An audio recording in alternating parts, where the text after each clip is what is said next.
मध्य प्रदेश कर्मचारी चयन मंडल में पटवारी भर्ती परीक्षा के नतीजों पर विवाद शुरू हो गया है।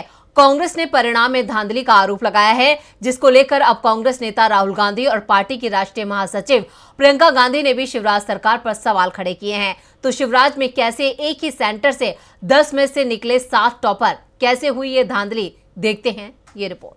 मध्य प्रदेश का व्यापम घोटाला तो आपको याद ही होगा। इस घोटाले की आंच ने सूबे की सरकार को कटघरे में खड़ा कर दिया था। वहीं अब एक और घोटाला सुर्खियां बटोर रहा है। मध्य प्रदेश के जिस ग्वालियर शहर से व्यापम घोटाला बाहर आया, उसी शहर से एक और दूसरे घोटाले की बू आने लगी है।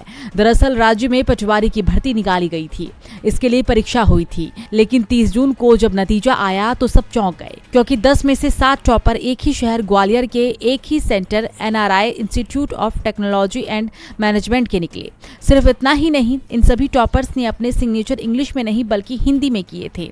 नतीजे सामने आने के बाद इस परीक्षा में घोटाला नजर आने लगा है और इसमें शक के दायरे में बीजेपी आ रही है, क्योंकि जिस कॉलेज से टॉपर निकले हैं वो भिंड के विधायक संजीव कुशवाहा का है, जो सीएम शिवराज सिंह चौहान के करीबी माने जाते हैं। इस मामले में उनका बयान भी आया है। उन्होंने कहा है कि एग्जाम सरकारी था, जो एजेंसी की देखभाल में हुआ था। हमारा काम खाली जगह और कंप्यूटर उपलब्ध कराना था, इसके अलावा हमारा कोई लेना देना नहीं है। अब भले ही बीजेपी विधायक ने मामले में सफाई दे दी हो, लेकिन विपक्ष शिवराज सरकार को घेर रहा है। कांग्रेस महासचिव प्रियंका गांधी ने कहा कि मध्य प्रदेश की बीजेपी सरकार के शासन में एक बार फिर भर्ती में घोटाले की खबरें आ रही है।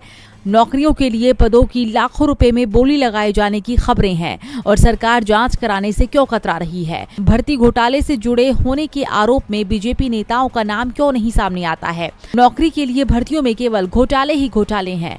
बीजेपी सरकार लाखों युवाओं का भविष्य अंधकार में क्यों डाल रही है। तो राहुल गांधी ने भी इसे बीजेपी सरकार का एक और घोटाला करार दिया। राहुल गांधी ने कहा कि मध्य प्रदेश में भाजपा ने युवाओं से बस चोरी की है। पटवारी परीक्षा घोटाला व्यापम घोटाला 2.0 है, जो प्रदेश के लाखों युवाओं के भविष्य के साथ खिलवाड़ है। पहले भाजपा ने जनता की चुनी हुई सरकार चोरी की, अब विद्यार्थियों से उनका हक, युवाओं से रोजगार चोरी कर रही है। अब जब घोटाला सामने आएगा तो विपक्ष तो सवाल उठाएगा ही, लेकिन इन सवालों से सरकार की बेचैनी बढ़ रही है।